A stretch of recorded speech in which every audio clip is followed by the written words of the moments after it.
Okay, good.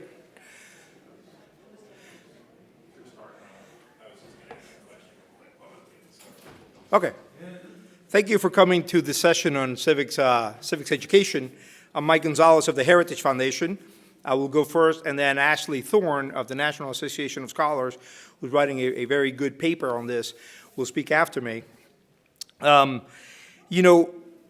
To me, this is one of the biggest issues that we have at the moment. A lot of the crises that we see on TV, political crises, but even, homeland terrorism or the degradation of our culture or the racial conflicts that we see in the inner cities, I believe stem from our rising lack of civic knowledge. And here's why. Civics education was, from the start, from the beginning, the bricks and mortar of the American Republic. Without a strong grounding in civics, and I'll define it this way, Ashley will give you a longer, more granular description of it, but my definition of it is 3 points. It's the history of the country, the meaning of America, and how it works. And actually how it works is perhaps the most important part, but also knowing what does America mean. And without this grounding in civics education, you don't get the personal involvement that a constitutional republic requires, or the eternal vigilance without which liberty dies. And this is what the founders took great care to think about civil liberties. In fact, if you look at what was happening in the late 1700s, the sequence of events, I think, goes like this. You have the Declaration, followed by the Revolutionary War. Then about 7 years later, the Constitution, they start debating it. And right as the Constitution is being debated, the founders are actually debating the need for civic education. They understood that there was a need for it if these institutions were going to last. So what I will do is give you a little bit of grounding, in the 6 or 7 minutes that I have left, a bit of grounding in why it came about, how it guided the Republic for the first 150 years, and then why it has changed in the last 50 years, and then Ashley will follow me. Let's look briefly at the beginning. Now, Noah Webster is not recognized as a founding father. He's not on our money. He's not on the mall. He's not on Mount Rushmore. But I would say that if Jefferson is seen as the father of the Declaration and Madison as the father of the Constitution, Noah Webster should be seen as the father of civics education. He wrote our first spelling book. He wrote our first grammar. And he wrote our first reader, a collection of essays for kids. And it was Noah Webster who changed the British spelling, color, center. The reason why we spell things differently from the Brits is that he wanted to have American spelling for an American identity. And he also, I think, articulated best why we needed civics education. In 1788, as the Constitution was being debated in Philadelphia, he wrote a collection of essays, which I recommend that you pick up as well. You get a copy of it if you Google it. And in one of them, he has this great passage. He says, our constitutions of civil government are not yet firmly established. Our national character is not yet formed. And I like that because it shows how they knew that America did not yet have a national character. Sure, the colonial period had given some, the French and Indian War, and then the Revolution. But the Constitution really is what shaped us, and they thought that we needed a national identity and grounding in it, which I think is very fascinating. And in fact, he says, we needed an educational system to implant in the minds of the American youth the principles of virtues, liberty, and the attachment to their own country. So love of country is necessary. Love of country is one of the things that civic education will do. Said if all we do is pass laws in the legislature and preach from the pulpit, we're not doing what we need to do. The only practicable method to reform mankind is to begin with the children. So from the start, the founders realized, and expressly, they talked about it, that we needed private morals, public virtues, national identity and character, historic purpose, and love of country. And this is the intellectual foundation. And then, as America becomes more urban and poverty it becomes more visible and more of a problem, well, there was always poverty on the farm, but it was not as visible. They begin to realize we really, really need this. And Webster begins to write letters to the governor of Massachusetts and say, you need to get the legislature to get the people literacy. And that's really the second impetus, and an even more important impetus, is the rise of immigration, especially Catholic immigration.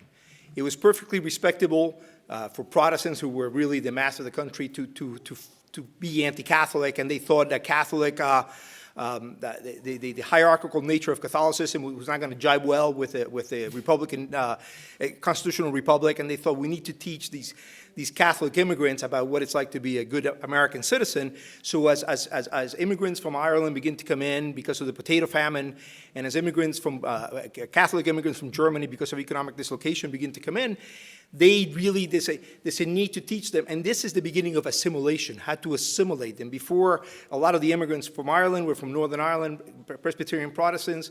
From Germany were also Protestants. The Catholic thing becomes an impetus. And then in 1890, when you begin to have the Ellis Island immigration, this is really seen as a real need. The common schools, which is the beginning of public education, you get people from Southern Europe and Eastern Europe, Slavs, Jews, Sicilians, Lebanese, Armenians, people who have never immigrated here in large numbers, people who are very different, and there's they're seen as dangerous, even more dangerous than the Irish before. Then you have a real ethos of assimilation. And in New York, where the vast majority of the Ellis Islanders are locate, you have the legislature pass in 1898 a law to get the schoolhouses of the state to assimilate people. You have a manual of patriotism that the superintendent of public school publishes, replete with chapters on the flag, patriotic songs, patriotism, the needs for virtues, and so forth. So, to sum up, there was always this understanding that we needed to have an informed citizenry who would do the painstaking work of knowing what the policies are of candidates. Before you vote, you're supposed to know their policies to make informed decisions. And you're supposed to keep the feet of government at all levels, federal, state, and especially local government, to the fire, making sure they're not spending money, they're not wasting money, and so forth. You're not born with this knowledge. You're not born with these skills. You have to learn these skills. You have to be taught these skills. So what happens, by logical extension, if you want to destroy the republic, or if you want to fundamentally transform the United States of America, to quote a famous politician, what you do is you tear down civics education. And this is what we begin to see happen as the 20th century wears down. After the 1940s, we invite a lot of academics from Germany to come in, especially from Frankfurt, from a think tank in Frankfurt. This is what we call these academics at Frankfurt School. I don't want to make too much of the Frankfurt School because a lot of bad leftist academics that came in were also American-born. But the Frankfurt School is definitely very important. And even if you look at the radicals from the 60s, they're very influenced by the Frankfurt academics from the 1940s. And they also see that their main thing is critical theory. Critical theory is you have to criticize everything. You have to criticize the institutions that we have. You have to criticize the founding. You have to criticize everything about America. See, they also thought civics education was very important, but they thought that it was a narrative aimed at perpetuating the powerful, the rich in power. They thought that it was aimed at keeping the privileged in power. And so civics education to them was a ruse, a gigantic con job. And what they had to do was, the goal of civics education from that point on, as they saw it, was to delegitimize America, delegitimize the founding. And they write this. This is, I'm not, you can, again, go back and look at the Frankfurt School to say, we have to delegitimize, change, attack the institutions. And that's where we are right now. This is why, my children's friends think that Columbus is worse than Hitler, and that Washington and Jefferson are not the philosopher kings that they were, but they're hypocritical slave owners and so forth. And Webster is all but forgotten. This is where I will come to a close. So what we have is the opposite of civics education. And now I will ask Ashley to follow me because she's doing a great paper. It's going to be published in May. I've seen a rough draft of it. Maybe, I don't know, maybe May or June. But she really has a very, very good understanding of what's happening right now. Ashley. Thank you. Thank you guys for being here, especially at this weird time of evening. It's good to see you all. So thank you, Mike, for what you shared. I want to talk about, so Mike talked about the critical theorists and how they wanted to undermine what we're teaching in civic education, but they don't just take away and criticize, they have to add something new. And so that's what I'm wanting to share about with you this evening. Just a quick word first of introduction of myself. I'm Executive Director of the National Association of Scholars. It's an organization created to confront the rise of political correctness on campuses across the United States. And our members are professors, students, and citizens who defend intellectual freedom and care about the quality of higher education in America. A big part of what we do is to expose what's really going on in college classrooms and culture. And as Mike mentioned, we're currently writing a report on the civic education at the college level of 4 universities in the Mountain States. So in doing that, we've done a lot of research and had a lot of conversations with students and faculty. And so recently I asked a student at the University of Colorado, what is the one most important thing that CU Boulder wants you and other students to know about citizenship? What's the main thing they want you to come away from your education having learned about what it means to be a citizen? And he said, they want us to recycle. And I was kind of like, is that it? And so it's become clear that this generation's concept of citizenship has dramatically changed because of the messages that they're getting in school and in college. And the change has come about because of what I call the new civics, replacing traditional civics. Today, so many Americans are misguided about what it means to be a citizen. 5 specific trends. Many people know very little about the way our government works. They think that government will just run by itself and doesn't have anything to do with them personally. They see America as just another country, one of many equally good countries in the world. They think that America is a democracy and not a republic. That's because they've been explicitly taught that. As we've seen with Bernie Sanders' popularity, many think that socialism is very attractive. Of course, many don't actually know what socialism is. So at the root of these misguided ideas is that civics is not being taught well.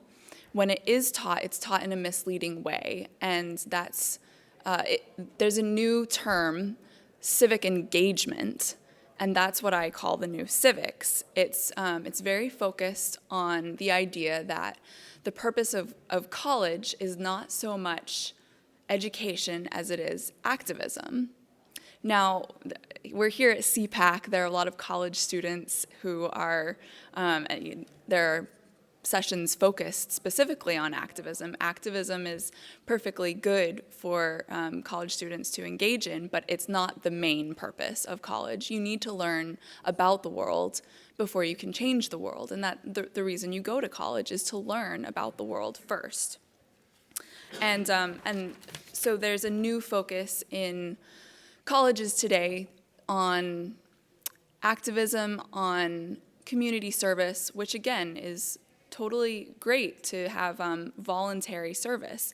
However, in the hands of college faculty and administrators, this often turns into what I've heard called volunteering, where students are coerced and brought into, in their courses and in other programs, they're made to advocate for whatever causes are trendy right now with college administrators themselves. And it's also because leaders on campuses are, most of them are liberal, then it becomes very one-sided activism.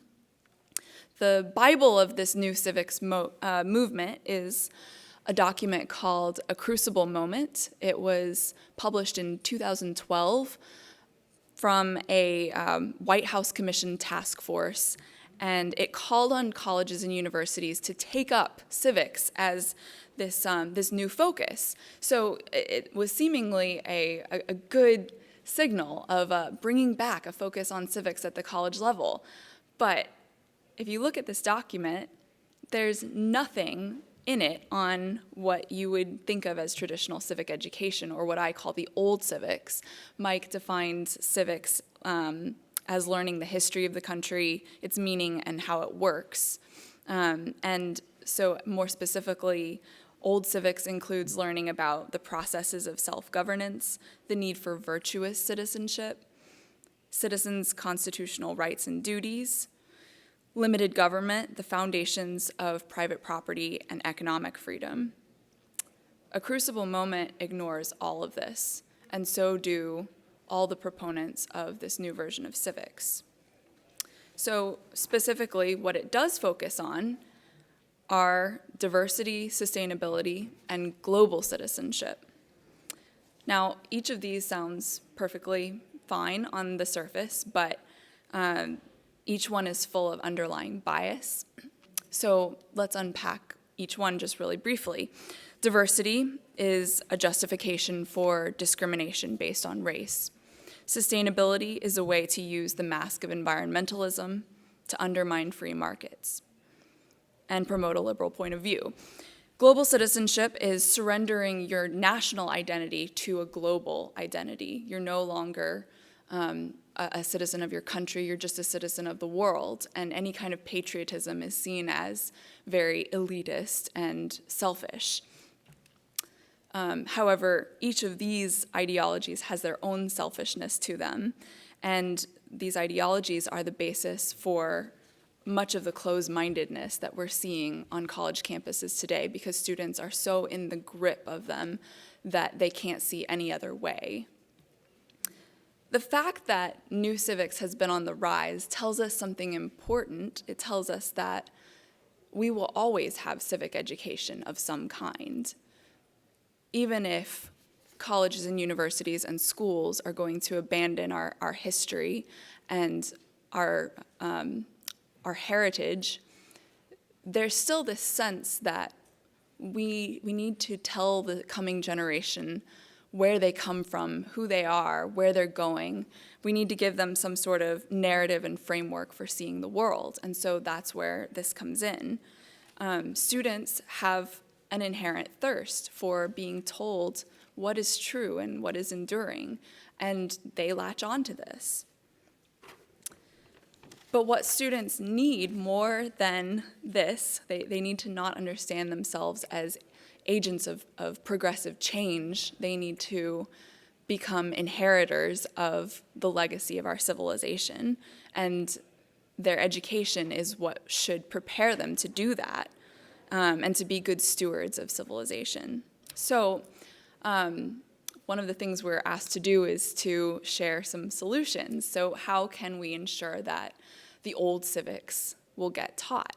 One proposal that's being it's gaining a lot of traction right now. It's being proposed all over the country, and it's been adopted in 9 states so far, is a proposal to make it a high school graduation requirement to take and pass the same test with 100 questions that all new U.S. citizens have to take when they're becoming citizens.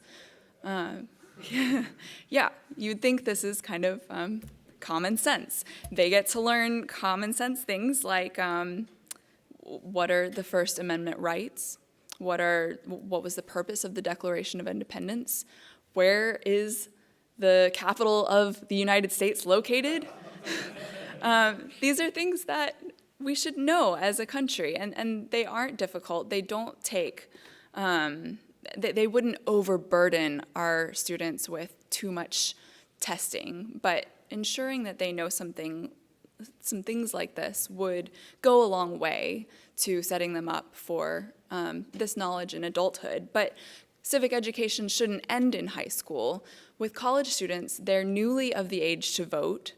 They're poised at the edge of adulthood, and throughout which they're going to have to make many civic decisions, not just about who to vote for, but what their character is going to be like and what it's going to be guided by.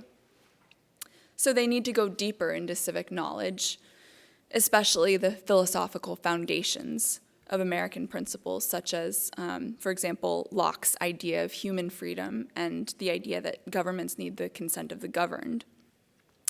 many colleges today, if they have any course like this, offer it as one of many courses that can satisfy a distribution requirement, a gen ed requirement. So, for example, at CU Boulder, there's a course on the American political system, but it's one of 45 that you can take. So there's a 1 in 45 chance that you'll get to learn this at the college level.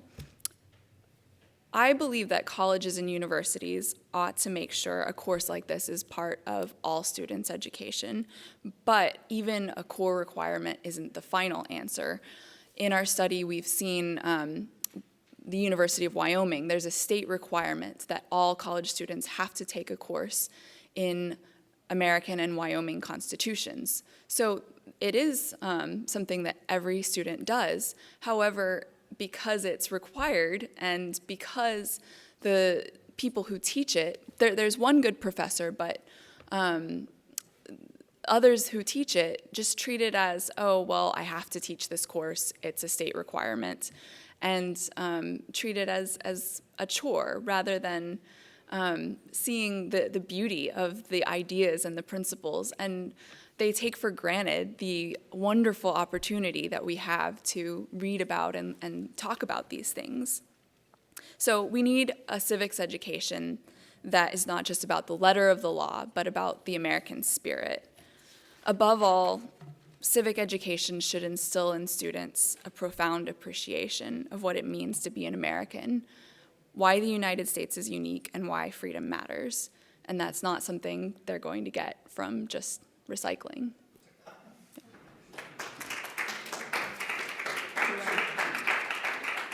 So if you folks want to ask any questions? I like your idea. In a perfect world, it would be great. But the way these professors lean left, isn't that dangerous? Dangerous to suggest it? Yeah. Well, that's why we have organizations like the No, NIS. You see what I'm saying? Yeah. You're liable Well, to and end up, instead of being taught how great this country is, you're liable to end up with even more leftist indoctrination. yeah, I feel like it has to start in the home as well. We need to teach children this so that they grow up with these ideas, and then it has to kind of bubble up so that it's not just one person against all of the liberal professors. We need to talk about this in just regular conversation. Yeah, go ahead. But we need to change the professors too. Finished answering your question. You were in the middle of an answer. I didn't mean to interrupt. Oh, that's okay. Yeah, it is a challenge, and it's something that one way that we can put pressure on colleges is alumni talking to the trustees, and another is by citizens talking to legislators and asking for core requirements. It does happen. We've seen it with Wyoming. The state of Texas has a requirement that all students should take U.S. history courses. What about getting the legislatures to put pressure on the schools to bring in more teachers that will do the job, the right job? Change it. I mean, that's also something that should be done, right? Don't you think? Yeah, I don't know if it's something that legislators can influence. Well, the governor is. Yeah, it is a matter of changing the culture and academic culture, especially. So my question was going to be, here we are at the Conservative Political Action Conference. I've been coming here on and off for 25 years.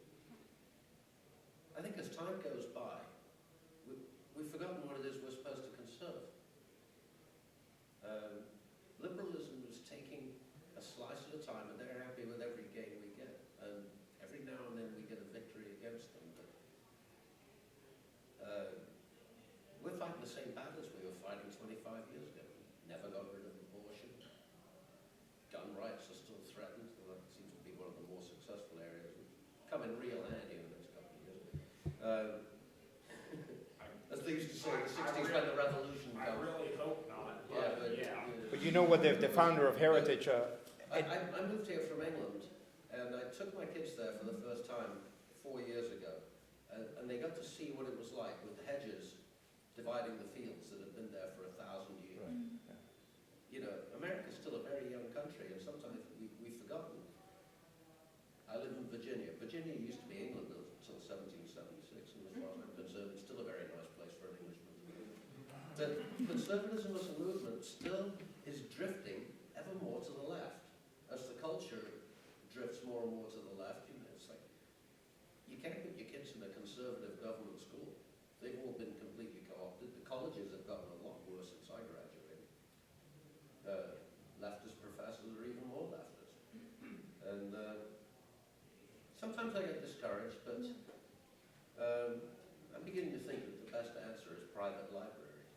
Just open up the library, it's membership only, and only the politically incorrect need a plug.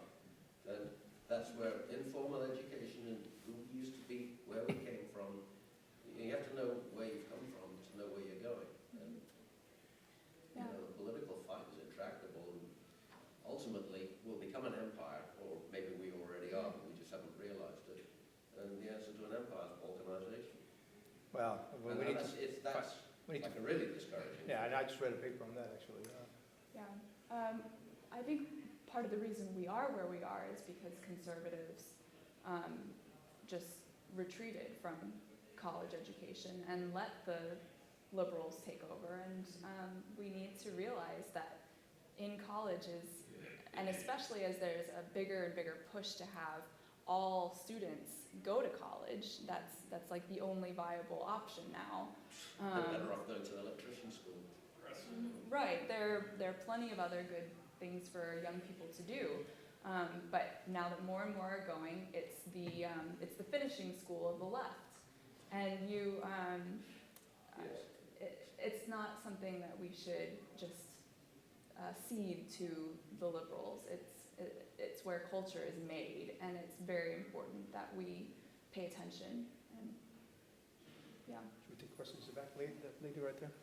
Yeah, I just want to clarify, you said this requirement to graduate from high school should be able at least to answer the 100 questions that persons applying for citizenship has already been adopted in the United States. Because my opinion is that, I mean, I learned civics in middle school, graduated from high school in 1968, so a long time ago. But I think that high schools, where, people can start to really understand how our government works. It's incredibly important. I remember with my own children in 2008, President Obama was first elected, they didn't understand about the electoral college. And I was really shocked. So, and they were high school students, and so I don't know if that's going to be part of it.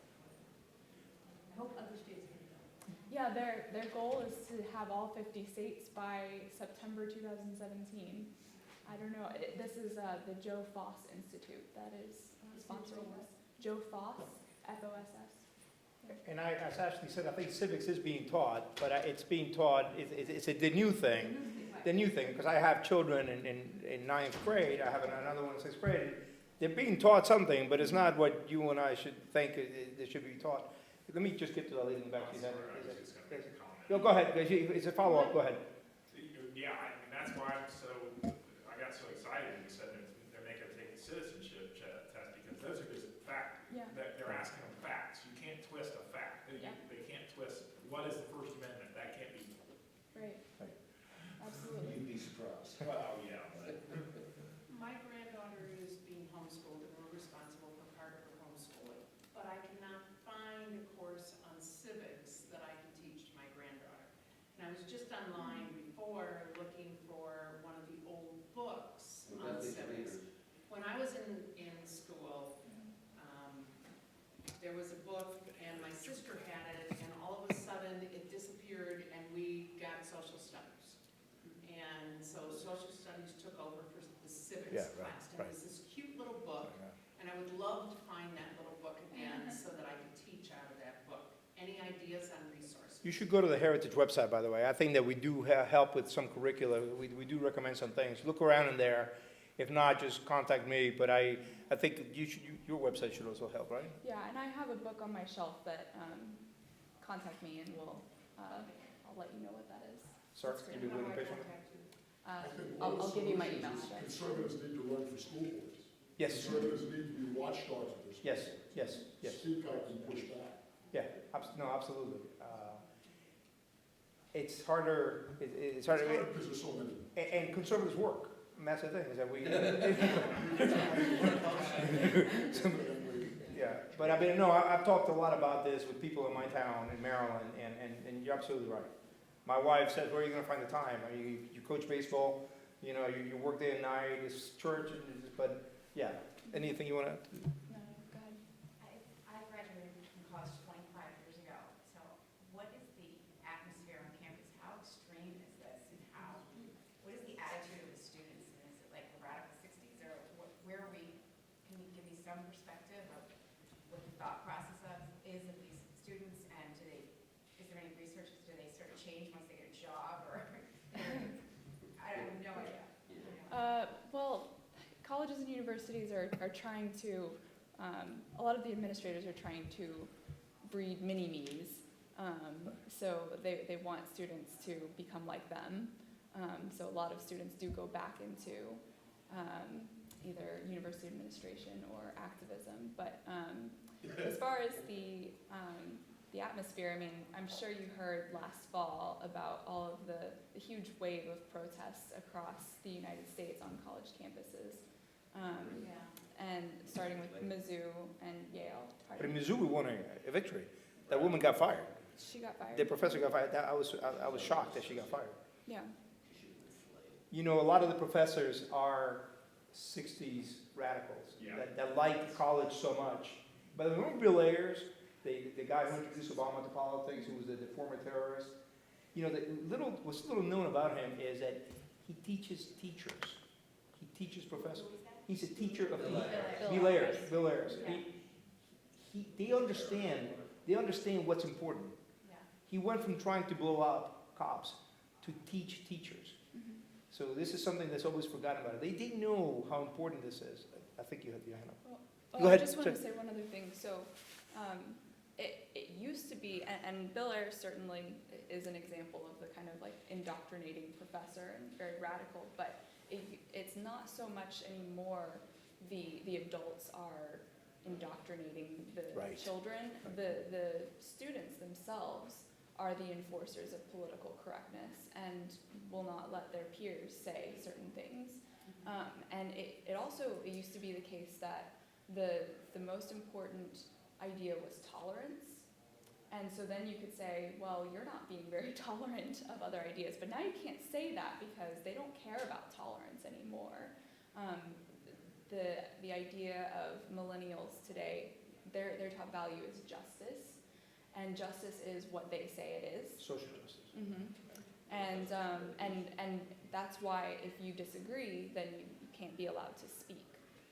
So that's kind of a little bit more about the atmosphere on campus. One encouraging sign that we've seen is that the loudest voices of the student protesters are not the only voices. We've also seen students standing up for an open dialogue on their campus, and multiple groups have risen up out of this, and we've been in touch with them, and it's really wonderful to see them practicing the things that civics should give us, the ability to listen to one another and to hear other points of view without trying to silence other points of view.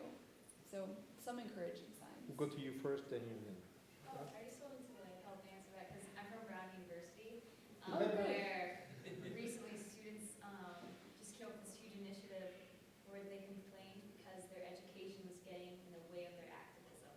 Yes. Which I respond to, why are you an Ivy League institution? It's like, I thought that was an Onion article, by the way. yeah, I thought it was a joke too at Yeah. first, until some of my fellow peers were actually behind it. No, but I just thought it was chilling hearing your speech because the volunteer requirement. So many friends have to go out, and that's literally what they do, volunteer for classes, or else they don't get course credit. Or climate change, for instance, my friends are forced to adopt an initiative that's passed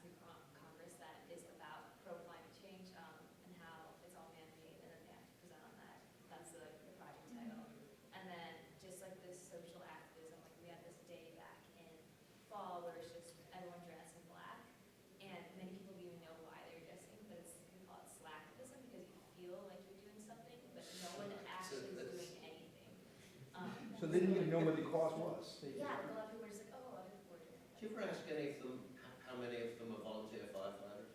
It's great. But I was, yeah, definitely attest to that. There's a Brown Open Campus Coalition. Are you connected with it? It's one of these like encouraging good student groups that has recently started. Okay, we'll talk. You were? Yeah, to answer the atmosphere, it's so much misinformation. I go to probably one of the greenest, most liberal schools, look it up, Florida Gulf Coast University. We're powered by solar energy. We have to take a course called Civic Engagement, where I spent 40 hours last semester helping farmers picket, like, how much, like, they get paid and this and that. I work 40 hours a week. I'm part of 1,000 organizations on campus. I would love to give my time, but the fact that it's mandatory, and I wrote a letter to the dean and they said, because you have to take this course, you have to miss work and get demoted, even though you're putting yourself through school. And I table on campus with college Republicans and this and that, and people will come up and be like, how can you be a college Republican when Bernie, you feel the burn and this and that, and they can spit out facts, but they don't know any of the theories behind, like you said, socialism. It's so much misinformation. They see the clip on Fox or on CNN of unemployment is low, thank you, Obama, gas prices are 162 in Naples, this and that. They don't know why, they don't know who's really doing it. There's no information, and they're lazy. They don't want to go out and do it. You have to do it for them. That is college. That's college. Yeah. Sir? Yeah, a comment first. I have two sons that have gone through college. The middle one was actually a political science major. And I remember seeing a book that he had, I think it was entitled Citizen Engagement. And that was like a civics book. I mean, it's just a term you use. Yeah. My question is, what was required for these 9 states to make it mandatory for the high school kids to take a civics course? And does it look like it is in fact catching on in other states as well? I believe it was a voter referendum where the state's voters actually approved it. In each of the states, as far as you know? I believe so, but Uh-huh. don't quote me on that. And I think it's being put forward. Either that or it's a bill that's being presented. And where are those states? I know Idaho, North and South Dakota, South Carolina, Tennessee, a couple of Well, others. clearly all red states. Yeah. One more question?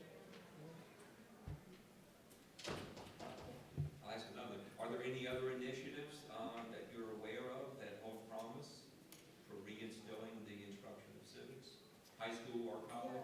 Yeah, there are a number of good organizations that are, I know that Sandra Day O'Connor and John Glenn have teamed up to create a civics like computer game, and they're trying to promote that as something that's important for all students. So Yeah, they wrote an article on that for the Wall Street Journal, Yeah. like last year, I think, right? You can Google that.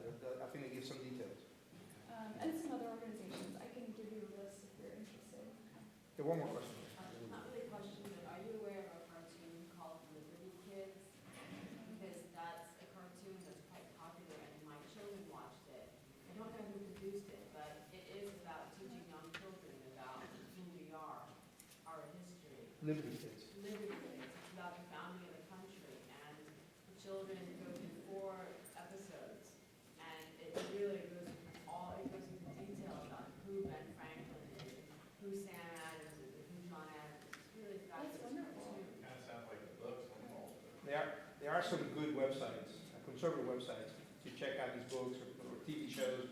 We have 3 kids, and my wife and I cannot get to everything. And there are some good websites you can go to that give you a little bit of an inkling on TV shows or movies or books. Right. Because they're very scary. Now they're reading a lot of dystopia.